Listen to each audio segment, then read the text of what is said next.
اللہ تعالیٰ حضرت اقدس مولانا ظفر علی خان رحمۃ اللہ علیہ کو غریق رحمت کر دے۔ مجھے معلوم ہے کہ بہت سے لوگ آدھی رات کو اٹھ کر کے دور دراز سے آتے تھے کہ فجر کی نماز میں جمعہ کو صرف ظفر علی صاحب جو ہے نا۔ السلام علیکم ورحمۃ اللہ وبرکاتہ۔ ناظرین، امید کرتا ہوں آپ تمام دوست خیر و عافیت سے ہوں گے۔ اس ویڈیو کو مکمل دیکھیں، دوسروں تک پہنچائیں، لائک اور سبسکرائب ضرور کر کے جائیں۔ اللہ تعالیٰ حضرت اقدس مولانا ظفر علی خان رحمۃ اللہ علیہ کو غریق رحمت کر دے۔ مجھے معلوم ہے کہ بہت سے لوگ آدھی رات کو اٹھ کر کے دور دراز سے آتے تھے کہ فجر کی نماز میں جمعہ کو صرف ظفر علی صاحب جو ہے نا، وہ الف لام میم تنزیل الکتاب لا ریب فیہ من رب العالمین پڑھ رہے، باقی سارے مولوی فارغ ہیں۔ دور دراز سے، مجھے خود چونکہ ان لوگوں سے میرا تعلق ہے، اور ہمارے حضرت جب موجود تھے تو میں 28 سال امام رہا، شیخ الحدیث مولانا سلیم اللہ خان رحمۃ اللہ علیہ، تو کبھی ہم ترک کرتے تو حضرت فرماتے بڑے بے شرم ہو، وہ بلا کر کے شرم نہیں آتی سنت میں؟ تو حضرت جی ہوتے تو ظاہر ہے کہ 5 رکوع پڑھنا، تو حضرت جی ہوتے تو ہم پڑھتے، پتہ کہ ہمیں تو مار پڑے گی، اور حضرت جی کبھی کسی سفر پہ نکل گیا تو میں بھی شارٹ کٹ کر دیا میں نے۔ حضرت جی کا مقصد بھی یہ نہیں تھا کہ ہمیشہ اس کو پڑھا جائے، لیکن حضرت بھی فرماتے اس کا اہتمام تو کر لے۔ تو اب اگر کسی مسجد کے اندر اس کا رواج نہیں ہے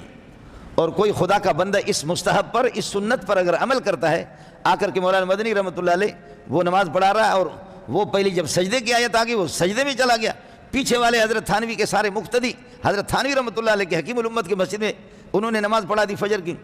پیچھے والے سبحان ربی العظیم سبحان ربی العظیم کر رہے، اور انتظار میں کہ امام صاحب سمع اللہ لمن حمدہ کہے گا۔ امام سمع اللہ لمن رکوع میں گیا نہیں، وہ تو سجدے میں گیا ہے،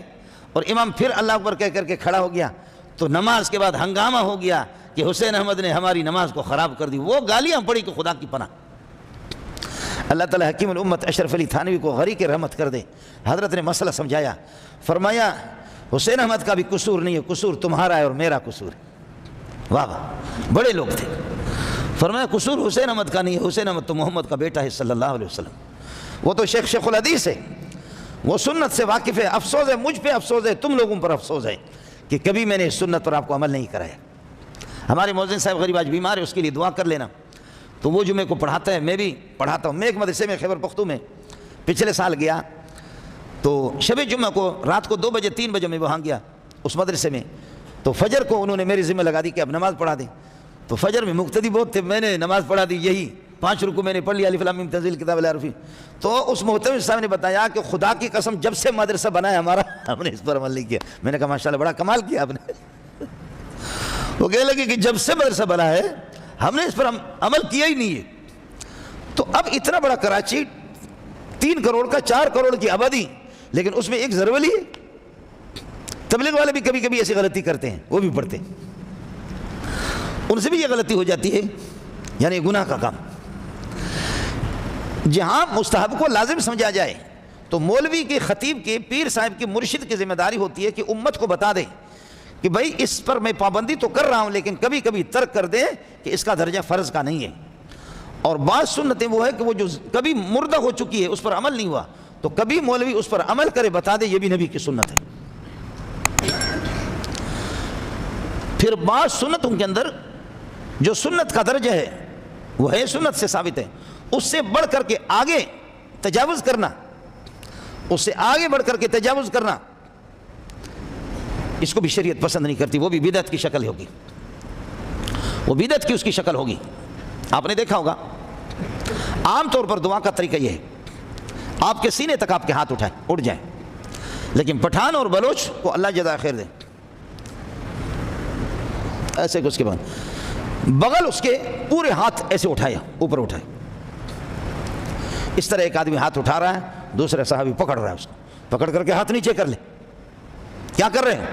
ما رأیت رسول اللہ صلی اللہ علیہ وسلم رافعا یدیہ الی ھذا یعنی الی صدر، نبی نے سینے تک ہاتھ اٹھایا، تو نبی سے بڑھ کر کے بڑا بزرگ بن گیا، اس طرح ہاتھ اٹھائے۔ ہاں صلاۃ الاستسقاء میں جب بارش نہ ہو، قحط سالی ہو، اس موقع پر پھر رسول پاک صلی اللہ علیہ وسلم نے 2 رکعت پڑھائی ہے، اور پھر آپ نے دعا کی ہے، آپ نے ہاتھ اونچے کیے ہیں۔ صحابی کہتے ہیں کہ اگر سامنے کوئی ہوتا تو محمد رسول اللہ کے بغل مبارک کی چمک کو بھی دیکھتا۔ وہ اس بلوچ کے ہاتھ نہیں تھے، وہ محمد کے ہاتھ تھے صلی اللہ علیہ وسلم، وہ اس بلوچ کے نہیں تھے، وہ محمد رسول اللہ صلی اللہ علیہ وسلم کے دست مبارک ان کے ہاتھ تھے۔ تو صحابی کہتے ہیں کہ صلاۃ الاستسقاء، پھر دعا عام طور پر اس طرح ہوتی ہے کہ ہاتھوں کا اندر والا حصہ آپ کے چہرے کی طرف ہوتا ہے،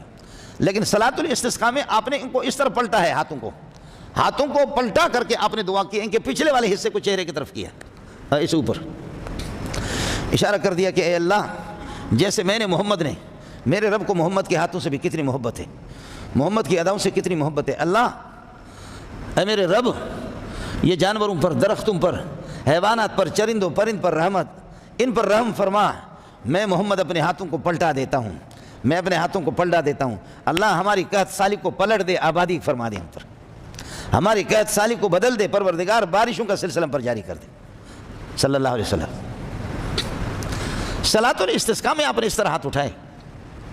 لیکن عام دعاؤں میں رسول پاک صلی اللہ علیہ وسلم کے دست مبارک وہ صرف سینے تک گئے۔ اب ایک صحابی جب ہاتھ زیادہ اٹھا رہا تو دوسرا پکڑ کر کے کہہ رہا، اللہ کے بندے کیا کر رہے ہو؟ محمد رسول اللہ کو اس سے زیادہ میں نے ہاتھ اٹھاتے، سینے سے اوپر ہاتھ اٹھاتے ہوئے نہیں دیکھا۔ اب اگر پٹھان کر رہا ہے اور بلوچ کر رہا ہے، سندھی کر رہا ہے،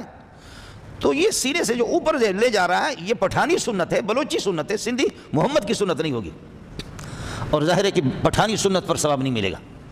ظاہر ہے کہ بلوچوں کی سنت پر ثواب نہیں ملے گا، سنت عربی، سنت محمدی پر ثواب ملے گا، جو محمد کا طریقہ ہوگا اس پر ثواب ملے گا۔ آپ 4 رکعت نماز پڑھ رہے، آپ نے التحیات جب پورا کر لی، اشہد ان لا الہ الا اللہ و اشہد ان محمد عبدہ و رسولہ، اس کے بعد آپ نے پڑھ لیا اللہم صلی علی محمد وعلی آل محمد کما صلیت، یہاں تک صلی علی محمد وعلی آل محمد، یہاں تک تاخیر کی، آپ نے تاخیر کی تو آپ کو فوراً قاعدہ اولا 4 رکعت والی نماز میں تشہد پڑھ کر کے پھر کھڑا ہونا تھا، لیکن آپ نے درود پڑھ لیا، اور وہ بھی نماز میں، مسجد میں درود پڑھ رہے، لیکن نماز آپ کی غلط ہو گئی، اس کی تلافی، اس کا تدارک آخر میں آپ یہ ہے کہ ایک تشہد پڑھ کر کے سلام ایک طرف پھیر کر کے سجدہ سہو کریں گے، اور سجدہ سہو کے بعد پھر تشہد اور درود پڑھیں گے، پھر آپ کی نماز ہوگی، ورنہ وہ نماز مکروہ تحریمی ہوگی۔ سبحان اللہ، قصور آپ نے کیا کیا؟